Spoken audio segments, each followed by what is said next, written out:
I can't tell you how pleased and honored I am to be your coach at the University of Alabama. The spirit and enthusiasm that has been demonstrated to myself and my family has been phenomenal since we arrived here yesterday afternoon. It's certainly appreciated, but I want you to know that it'll be our goal to give you the kind of football program, the kind of football team that you can be proud of, and that will complement the tradition that this institution has been so proud of through the years, and that's going to be our goal as a football program. I'd like to thank Dr. Witt and Mao for extending the wonderful opportunity to my family to be your head coach at the University of Alabama. To the fans and supporters, the boosters, and everybody that's here that loves this program and loves Alabama football, I want everybody to know that we need a lot of positive energy for everybody to make a difference in how we go about what we try to do to have the best football team in the Southeastern Conference, the best football program in the Southeastern Conference. And I think everybody should take the attitude that we're working to be a champion, that we want to be a champion in everything that we do. Every choice, every decision, everything that we do every day, we want to be a champion. Everyone take ownership for what they need to do relative to their role, and whatever it is, whether it's being a fan, being a booster, be a good one. Any kind of supporter that you are for this team, everyone take ownership that we support each other so we can have the best possible football program that Alabama's ever had. And there have been some great ones through the years. But the tradition here is phenomenal, and that's certainly a standard of excellence that we want to work and make our football program a part of. Our mission statement here is to create an atmosphere and environment for everyone to be able to succeed, first of all, as a person. We want players to be more successful in life because they were involved in our program by the principles and values that we're able to develop with them so that they can be successful relative to the character and attitude that they have as a football player here at this institution. The second thing is we want them to be successful with students. I always tell players in recruiting, there's two things that we want you to do here. You got two careers, one on the field and one off the field. And the one on the field means you got to graduate from college, and that's the one that's going to have the greatest impact on the quality of your life forever. So we want to have a great academic support program where we want our players to succeed as students. The third thing is we want to be the best possible football players that they can be. We want every guy here to reach their full potential as a football player, play together as a team, and know how important it is to be a part of a successful team and fulfilling your role to that team. And the last thing is to use all the resources that this institution has to help everyone launch their career when they've represented this institution, when they leave this institution, that we help them launch their careers so they can be most successful in life because of their association with this university and the people that have made this university great. So that's what we want to try to accomplish as the football coach here. Now, expectations. I know there's tremendous expectations here for what you would like to accomplish with this football program. And I can tell you that however you feel about it, I have even higher expectations for what we want to accomplish. I want to win every game we play. I've never gone out to play a game, we've never gone out to play a game where we didn't want to win, and it wasn't important to win, and we didn't focus on winning and put all our energy into winning. But I think it's more important that you're able to take your expectations and bridge them into the process of what it takes to be successful. And I want to use this as an example. And we won a national championship at LSU in 2003. The players developed the goals for the team. And I thought it was interesting that that was the first team that I ever coached that didn't have a goal that was result-oriented. Like go to a New Year's Day bowl game or win the SEC championship or some goal that was result-oriented. But this team, the 5 goals they had nothing to do with winning a game. Didn't say anything about results. The first one was to be a team. Together, everybody can accomplish more. And when I speak to you as fans, boosters, people who love this program, you're a part of that team too. And together we can accomplish more. It takes trust, respect for each other, and what everyone's role is and what they need to do. So that's the first thing that's important, is for us to work together, use all the resources we have to make this everything that it's capable of being. The second thing is work every day to dominate your opponent. And you know, we have an opponent in this state that we work every day, 365 days a year, all right, to dominate. But that's our goal. That's what you get up every day to do, to dominate the people that you have to compete against and play against. Everyone needs to be responsible for their own self-determination. We don't want to point any fingers in any direction other than what we control, what we can do, and I would like for everybody that's associated with this team to do the same thing. Be responsible for what your role is and what you need to do. Be positive to affect the team and your teammates. This is a team's goal, but I'm trying to relate them a little bit to the whole big picture of what we're talking about here. Positively affect your teammates every day in the choices and decisions that you make. And then the last one was be a champion. Now this team did that, and they did what? Won the national championship, and I think that's the kind of process that I think you can expect from us in terms of how we approach what we do. We're not going to talk about what we're going to accomplish. We're going to talk about how we're going to do it. Now, what kind of football team do we want to have here? You know, we want to be a big, physical, aggressive football team that is relentless in the competitive spirit that we go out and play with week in and week out. And what I would like for every football team to do that we play is to sit there and say, I hate playing against these guys. I hate playing them. Their effort, their toughness, their relentless resiliency to go out every play and focus and play the next play and compete in the game for 60 minutes in the game, I can't handle. Can't handle. That's the kind of football team we want. Now that takes a lot of conditioning, it takes a lot of preparation, and it takes a mindset that you're going to play for 60 minutes in the game regardless of what the scoreboard says. And you're going to compete that way throughout the game. You know, I've learned a lot about myself in the last 2 years. You know, I like the pro game. I like the pro players. Had some great relationships with the players that we had at the Miami Dolphins. Had a wonderful owner in Wayne Huizenga, who I truly respect and adore and love as a man, as much as anybody except my own father that I've ever met in the world. He came and gave me that opportunity, came back on Christmas Eve and talked me into going to the Miami Dolphins when I was going to stay at LSU. And he is a wonderful person and very supportive. But what I realized in the last 2 years is that we love college coaching because of the ability that it gives you to affect people, young people in their development, in their character, their attitude as students, the importance of getting an education, the choices and decisions they make every day, seeing them develop character, attitude, work ethic, perseverance, overcoming adversity, pride in performance, all the things that are important for them to become good football players, and also seeing them go out and being successful. You know, as I coached in the National Football League, almost every team we played had guys on it that played for us in college. We played New England, they'd have 2 or 3 guys with a Jarvis Green or whatever. We played the Buffalo Bills. You know, they had 3 or 4 guys, Josh Reed, Kyle Williams. But what the self-gratification that gave me is that I helped those guys fulfill their dreams when I was a college coach. And that was important to me. And that's why I wanted to come back to college. My heart's here. I love it here.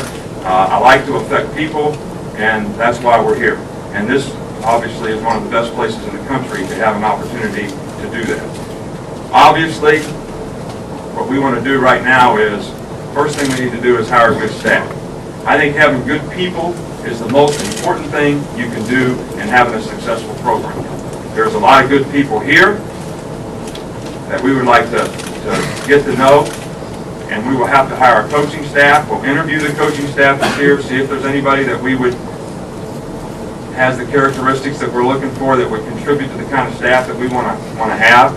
And the second order of business will be to try to pull together the recruiting class in terms of where we are with the players that we're recruiting, those that are committed, and any other players that aren't committed that we might be able to get involved with in the very near future.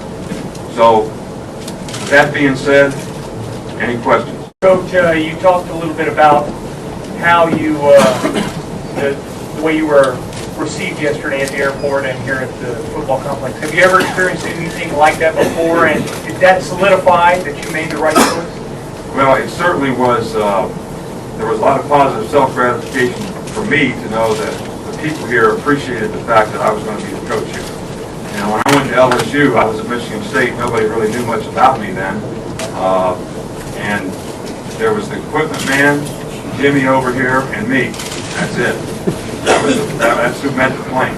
So there was a lot more enthusiasm and energy out there yesterday, and it was certainly welcome, and we appreciate it. And I want the people that came out there and do that to know that we appreciate it.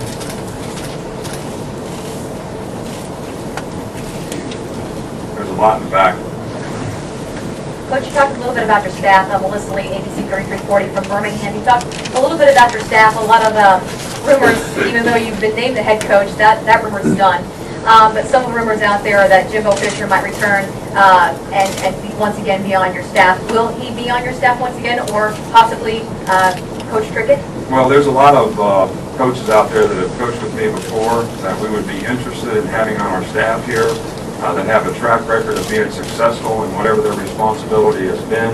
You know, Jimbo's certainly one of those guys, but I'm not going to specifically comment because the circumstances that they're in right now in their jobs that would jeopardize a protocol that we would need to go through professionally to make it happen with any coach that we were interested in. So I'm not going to make specific comments to individuals. When we hire somebody, we'll let you know. I mean, we'll announce it so you'll know first. Coach Saban, Kerry Clark, Commercial Dispatch. Could you go over quickly the type of offense you plan to run, the type of defense you plan to run here? Well, first of all, being a defensive guy, we've always run the same scheme on defense. I don't think that getting technically into it, anybody would understand, but we play a 3-4 over and under, aggressive style, a lot of pressure, a lot of blitzing. A lot of man-to-man coverage in the secondary, try to play post coverage. You know, when I went to LSU, the first time they had a Single Bells group there, which was the women. It was the women's quarterback club. And the first time I went to address that group, they were asking questions like this: what kind of offense, what kind of defense, and all that. But the first question, there was a lady that was about 70 years old. She was about this high. She was all the way in the back of the room, reminded me of my grandmother, and I'm thinking these ladies are going to ask me questions like, does anybody bake cookies for the guys on Thursday night before the game? And this little lady gets up and she says, are we going to get up and play any close coverage on these people? Or are we going to be off and let them catch the ball in front like I've been seeing around here for the last I said, we're in the right spot here now. We're getting coached up on the secondary. So, but that's the style we like to play on defense. Offensively, you know, we've always wanted to have balance in the offense. I think it's important to stop the run when you're playing defense, but I also think it's important to be able to run the football effectively, dominate the line of scrimmage, but having balance and being able to make explosive plays. Passing efficiency, really important on third down. It's really important in making explosive plays. Explosive plays are important in scoring points. So those are all things that we want to try to create here in terms of the balance that we have on offense, running and throwing the football.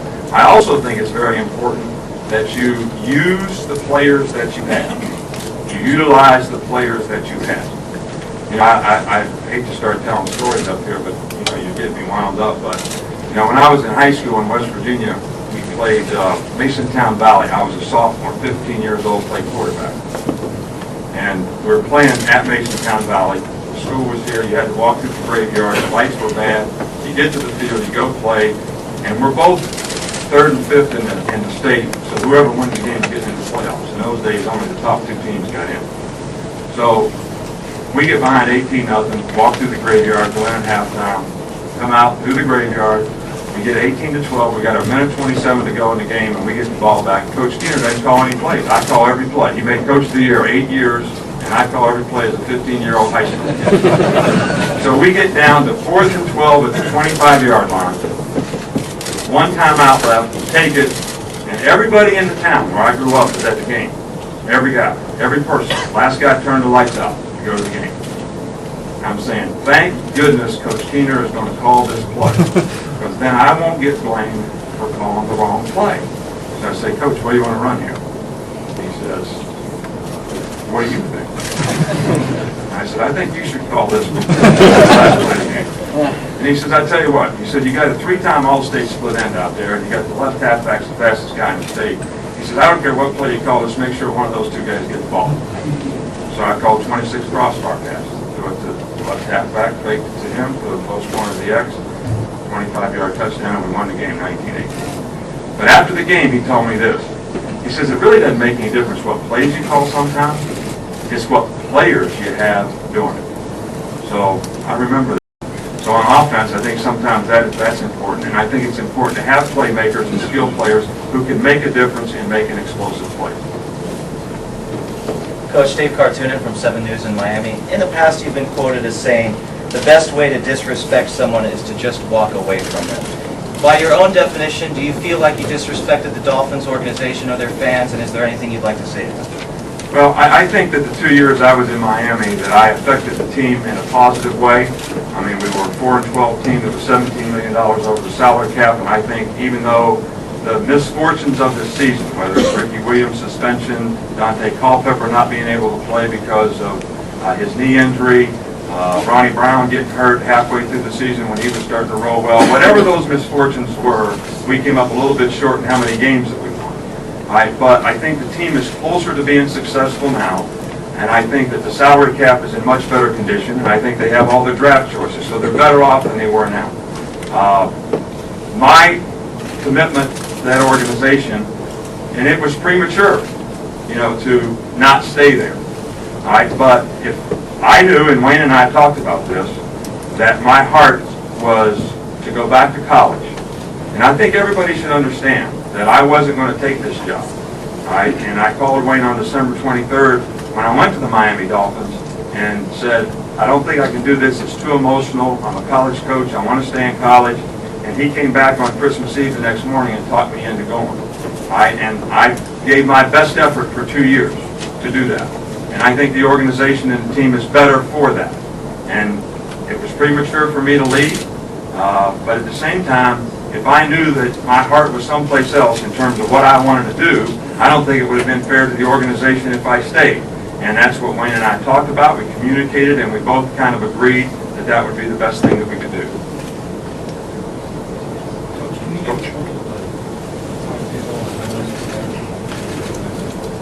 I want to hire the best staff that we possibly can. Okay, and we've already started, to hire some people.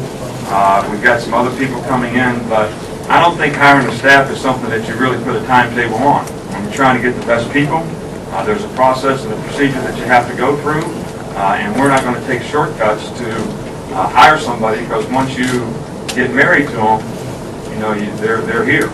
You're with them. So I'd rather get the best people, do the due diligence that we have to do to get the best people, and then end up having the best quality of staff, recruiting staff, coaching staff, teaching staff we possibly can. So we want to do it as quickly as possible, but we also want to do it as efficiently and effectively as possible to get the best product. Coach Cecil Hurst from the Tuscaloosa News. Just as a follow-up, when did you initially become aware that there was an opportunity at Alabama, and what was your initial emotional reaction upon hearing that? Well, obviously the timetable for me was there was interest after Coach Shula was dismissed. I was in the season and said that I was not interested because my commitment and focus was to our team and our players to give them the best opportunity to win each week. And somebody else got hired, all right, and that was fine. And then for a long time, nothing happened. And the assumption was made that there was some interest on my part.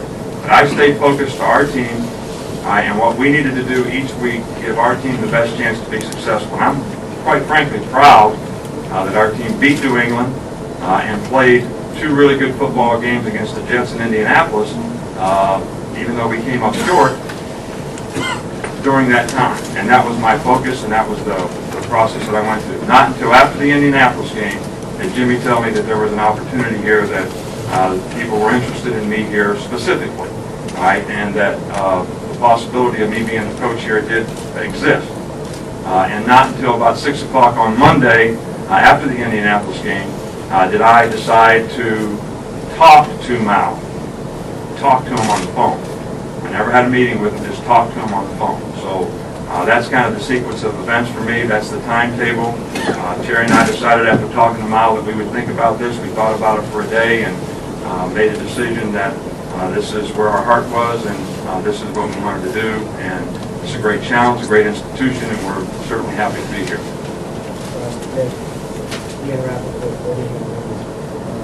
Given that you have that several different coaches staff relatively short amount of time, do you plan on staying 8 years in Alabama, and if so, how long? Well, let me just say this. My next stop, you know where Lake Burton is? It's in North Georgia, right on the North Carolina border, Raven County. Right? It's a lake. It's where they make deliverance. Alright, that's where I go in the summertime. That's where I like it. And that's my next stop. Alright, so as long as the people here are committed to trying to win, I'm going to want to be the coach here. And at some point in time, maybe somebody else can do it better. And if that time comes, that's where I'm going, Lake Burton. They don't have a football team there. We got a pontoon boat, though. Good one. Coach Saban, Carpet Bank, Alabama magazine. Did you have any conversations with any previous Alabama head coach? If so, could you share any of that? Yes, I talked to Gene Stallings. I have a tremendous amount of respect for Coach Stallings, who I know I've had a few stops along the way, but when I was the head coach at Michigan State, he spoke at our clinic. I knew him when he was in professional ranks as a secondary coach at Dallas, as well as the head coach at Arizona Cardinals. So then when I was at LSU, we had him speak at our clinic at LSU. So we had a history of talking ball, being around each other. When I got the Bear Bryant Award to be Coach of the Year, Coach Stallings was there, and we sat together with Kenny Stabler, and so there was some storytelling going on in that function. So I did think that after I talked to Mal on Monday or Tuesday, I don't know which day it was, I did talk to Coach Stallings and just ask his opinion of what he thought about this coaching opportunity. And he was very candid. We had a great discussion. He obviously had a tremendous amount of success here and won the national championship. And it was helpful to myself and Terry in making this decision. Coach Tom Murphy, Mobile Press Register, right here. You've had some heated battles against Alabama in your past at LSU. I recall the post-game 2002 in Baton Rouge. I'm wondering what your impressions were of Alabama when you were there and since then. How come you only bring up the game you won? We won 4.